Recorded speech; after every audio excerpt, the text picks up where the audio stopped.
Hello everyone, I am the newspaper guy and स्वागत है आप सबका हमारे एक और नए वीडियो में। कैंसर सिर्फ एक बीमारी नहीं बल्कि इंसानियत का सबसे बड़ा श्राप है जिसके लिए अब तक कोई कन्वेंशनल ट्रीटमेंट अवेलेबल नहीं है। हाँ, बट इसे कंट्रोल जरूर किया जा सकता है। कैंसर का ओल्डेस्ट डिस्क्रिप्शन आज से 3000 BC पहले इजिप्ट में मिलता है और आज वर्ल्ड में कैंसर के लगभग 28 मिलियन से ज़्यादा सर्वाइवर्स हैं। लेकिन एक ऐसा समय भी था जब cancer was directly proportional to death, और ऐसा इसलिए क्योंकि उस समय तक कैंसर पर किसी भी तरह की प्रॉपर रिसर्च अवेलेबल ही नहीं थी।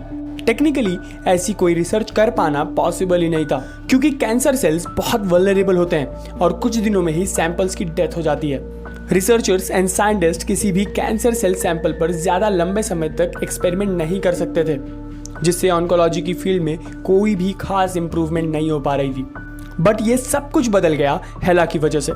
हेला एक इमॉर्टल सेल लाइन जिसने कैंसर ट्रीटमेंट में रिसर्च एंड स्टडी की पर्सपेक्टिव को पूरी दुनिया के लिए बदल के रख दिया।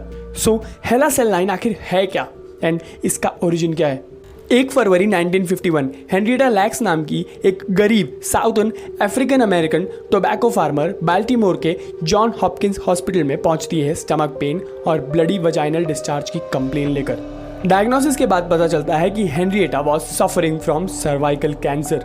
हेनरिएटा को एग्जामिन करने वाले गायनेकोलॉजिस्ट डॉक्टर हावर्ड जोन्स ने कार्सिनोमा कैंसर सेल के कुछ सैंपल्स रिसर्च पर्पज से निकाल लिए बिना हेनरिएटा की परमिशन के, और ये उस समय की एक कॉमन स्टैंडर्ड प्रैक्टिस थी। हेनरिएटा 8 दिन बाद फिर हॉस्पिटल आई, तब तक उसका कैंसर काफ़ी ज़्यादा फैल चुका था। इस बार डॉक्टर जॉर्ज ऑटो ने हेनरिएटा की बायोप्सी की एंड उसके कैंसर से एक और सैंपल निकाला। डॉक्टर जॉर्ज ऑटो जब हेनरिएटा के सेल्स को स्टडी कर रहे थे तब उन्होंने कुछ अजीब नोटिस किया, कुछ ऐसा जो उन्होंने इसके पहले कभी किसी सैंपल सेल में नहीं देखा था। हेनरिएटा के सेल्स इमॉर्टल थे, उन्हें अलाइव रखा जा सकता था एंड वो ग्रो भी कर रहे थे।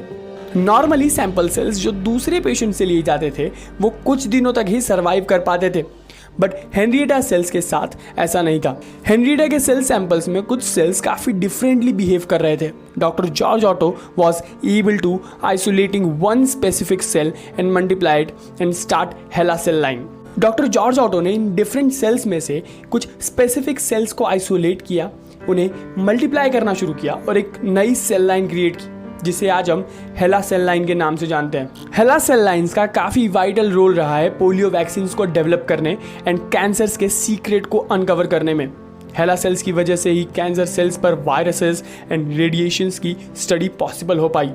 इस सेल लाइन की वजह से ही in vitro fertilisation, gene mapping and cloning जैसी फील्ड्स में इंप्रूवमेंट हुई। सडनली हेला सेल लाइन की डिमांड साइंटिफिक कम्युनिटी में काफ़ी ज़्यादा बढ़ गई एंड इसके लिए एक पूरा नया इंस्टीट्यूट एस्टैब्लिश करना पड़ा। वर्ल्ड वाइड साइंटिस्ट ने हेनरिएटा के सेल लाइन का यूज़ कैंसर, एड्स पर रेडिएशन एंड टॉक्सिक सब्सटेंसेस के इफेक्ट को समझने के लिए किया।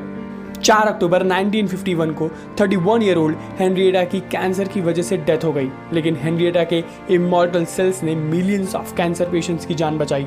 हेनरिएटा की फैमिली को उसके डेथ के 25 साल बाद हेनरिएटा के इस कंट्रीब्यूशन के बारे में पता चला जब हेला सेल लाइन का यूज़ करने वाले कुछ साइंटिस्ट ने हेनरिएटा के हस्बैंड एंड उसके बच्चों के भी सेल सैंपल्स लेने की कोशिश की बिना किसी प्रॉपर कंसेंट के। अपनी book the immortal life of Henrietta lakhs में रेबेका स्लूट ने डॉक्यूमेंट किया है कि हेनरिएटा के हस्बैंड डेविड लैक तक को उसकी डेथ के बारे में बहुत कम जानकारी दी गई थी। लैक्स फैमिली के मेंबर्स को तो हेला सेल लाइन के बारे में पता तक नहीं था। 1976 में माइकल रॉजर्स के रोलिंग स्टोन आर्टिकल के थ्रू उन्हें इसके बारे में पता चला।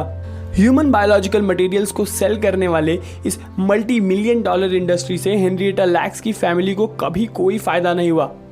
This is interesting to know कि किस तरह एक औरत के कैंसर सेल सैंपल्स ने लाखों लोगों की जान बचाई।